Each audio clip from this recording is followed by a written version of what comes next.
KGF का पूरा नाम कोलार गोल्ड फील्ड्स है और फिल्म में इसके दूसरे अध्याय का नाम केजीएफ चैप्टर 2 रखा गया है। यस यानी रॉकी भाई को जिन्होंने हिंदी में आवाज दी है उनका नाम सचिन गोले हैं। आप उनकी एक झलक यहाँ देख सकते हो। ऑफर क्लोजेस सून। केजीएफ चैप्टर 2 के डायरेक्टर प्रशांत नील सर ने कोलार गोल्ड फील्ड्स में सोने की खानों को दिखाने के लिए हाईटेक टेक्नोलॉजी के साथ साथ वीएफएक्स यूज किए थे। लीड कास्ट के अलावा इस फिल्म में 800 से ज्यादा जूनियर आर्टिस्ट को लिया गया जिन्हें आप यहाँ देख रहे हो। बाकी इतने आर्टिस्ट को बाहुबली और बाहुबली 2 में भी हायर नहीं किया गया था। केवल यही नहीं, ज्यादातर फिल्म मेकर्स ऑब्जेक्ट मॉडलिंग और कॉपी पेस्ट से ही लोगों की भीड़ को मूवी में दिखाते हैं। एरी एलेक्सा SXT जैसी हाई डेफिनेशन कैमरे को सिनेमेटोग्राफर भुवन गोंडा ने कंधे पर रखकर सारे एक्शन सीन शूट किए थे ताकि शॉट परफेक्टली लिया जा सके। इतना ही नहीं, इस एक कैमरे का वजन ही 40 किलोग्राम है। वैसे इस फिल्म में 150 से ज्यादा कैमरे यूज हुए हैं जिन्हें डिफरेंट एंगल दिखाने के लिए इस्तेमाल किया गया था। मैं आपको बता दूं कि भुवन गोंडा सर डायरेक्टर साहब के पसंदीदा सिनेमेटोग्राफर हैं। उन्होंने केजीएफ चैप्टर 1 को बनाया था। इसके अलावा प्रभास के साथ उनकी अगली फिल्म सालार में भी भुवन गोंडा ही सिनेमेटोग्राफर हैं। फिल्म के कॉस्ट्यूम डिजाइनर नवीन शेट्टी है। इनके अलावा योगी जी राज भी थे। आप उन्हें और उनकी टीम को कलाकारों को कॉस्ट्यूम पहनाते हुए देख रहे हो। यहाँ उनके द्वारा अधीरा यानी संजय दत्त को तैयार किया जा रहा है।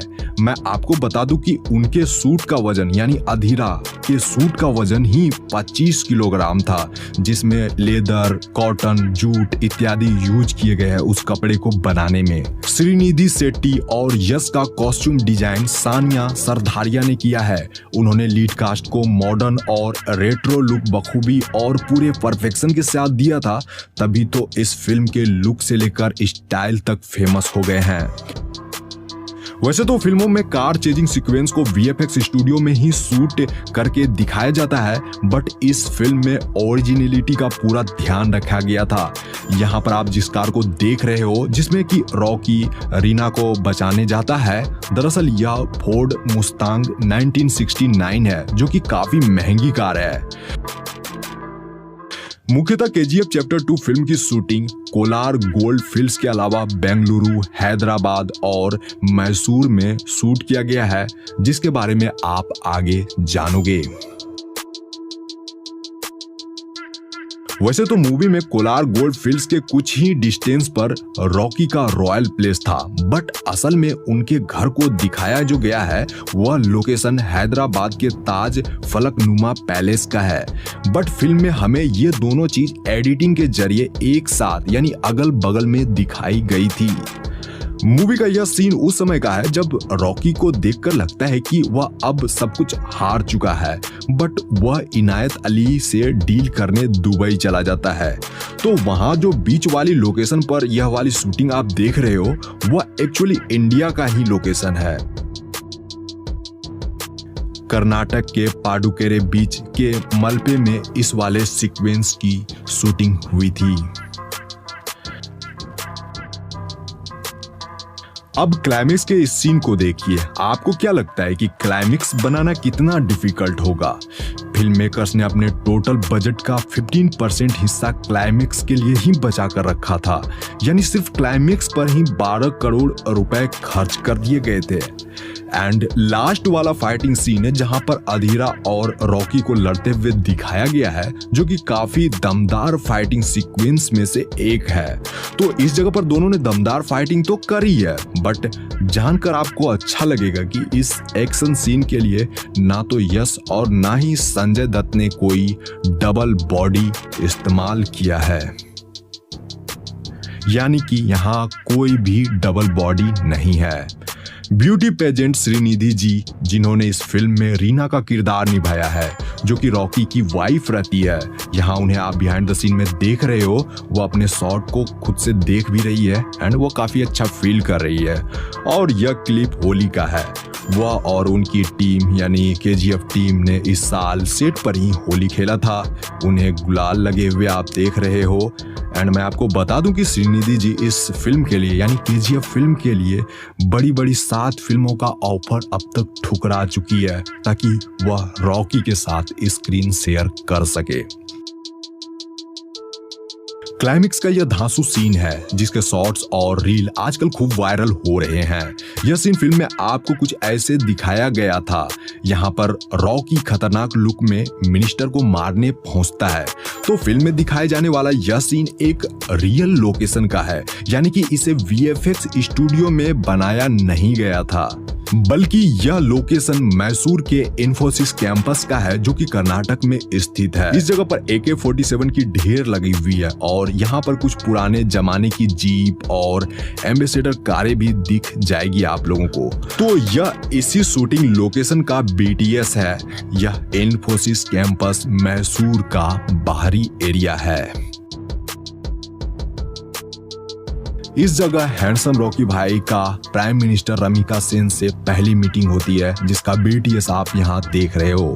इस जगह पर रॉकी रेड कलर के सूट में नजर आए थे जो कि इन दिनों काफी ट्रेंड कर रहा है। इस तरह के कॉस्ट्यूम, इस तरह का आउटफिट आजकल लड़के खूब पसंद कर रहे हैं। यहाँ वो काफी हैंडसम लगे हैं। तो मैं आपको बता दूं कि यह इन्फोसिस कैंपस मैसूर के अंदर का ही एरिया है। पहले बाहर वाला एरिया जो आपको मैंने अभी दिखाया एंड ये उसके अंदर का है। ये काफी प्राइम लोकेशन है। आप इस जगह को देखकर भी खुद समझ सकते हो। आप लोग यह लोकेशन देख रहे हो, असल में यह KGF यानी कोलार गोल्ड फील्ड्स का लोकेशन है। इसी जगह पर मूवी का 50% हिस्सा बना है। यह कर्नाटक के कोलार में ऐसी एक असली जगह है। यहाँ पर सच में सोने की बहुत सारे खदानें थी कभी। तो KGF चैप्टर 1 और KGF चैप्टर 2 की पूरी स्टोरी कोलार गोल्ड फील्ड्स में बनी सोने की खदानों पर आधारित है। यह लोकेशन बेंगलुरु से लगभग 100 किलोमीटर की दूरी पर स्थित है एंड KGF चैप्टर 2 का भी सेट यही है। वैसे तो KGF की स्टोरी काल्पनिक है, लेकिन कहीं ना कहीं इसे आप लोग रियल कोलार गोल्ड फील्ड से रिलेट कर पाओगे। साल 1981 की प्राइम मिनिस्टर रमिका सेन यश को इंडिया का सबसे खतरनाक क्रिमिनल बताकर उनके खिलाफ डेथ वारंट सिग्नेचर करती है। लेकिन उससे पहले यश गरुड़ा को मारकर कोलार गोल्ड फील्ड के ऊपर अपना साम्राज्य खड़ा कर लेता है और फिर कोलार गोल्ड फील्ड से निकलने वाले सोने को अपनी मन मर्जी कीमत पर वह बेचता है। रियलिटी से भी आप लोगों को रूबरू करवाऊं तो 1979, 1980 और 1981 में गोल्ड की रेट बहुत तेजी से बढ़ी थी। 1902 में कोलार नामक इस जगह पर गोल्ड माइनिंग शुरू हुई थी। माइनिंग के लिए बड़े बड़े इक्विपमेंट्स लगाए गए थे।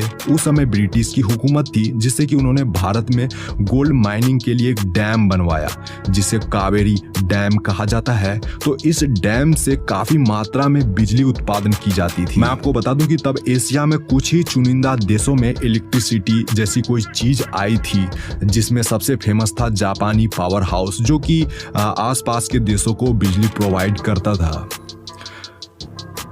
कावेरी डैम से इतनी ज्यादा इलेक्ट्रिसिटी प्रोड्यूस होने लगी कि आसपास के शहरों को भी इसका फायदा मिलने लगा था।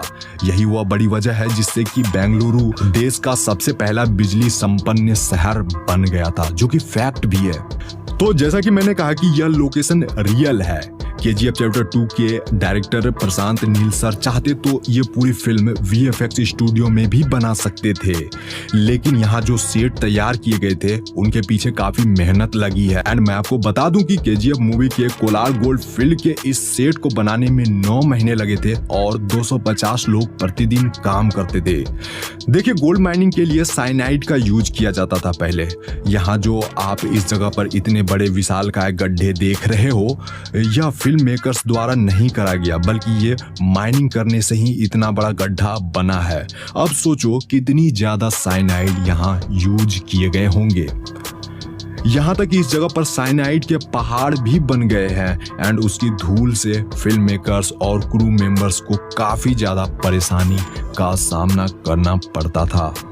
तो आप लोगों ने यहाँ जाना कि KGF चैप्टर 2 को बनाने में कितना हार्ड वर्क लगा है। KGF चैप्टर 2 मूवी को बनाने में लगे हार्ड वर्क के बारे में आप लोगों ने तो जान ही लिया। ज्यादा से ज्यादा आप लोग शेयर करो ताकि और भी लोगों को पता चल सके कि ये फिल्म कितनी मुश्किलों से बनी है।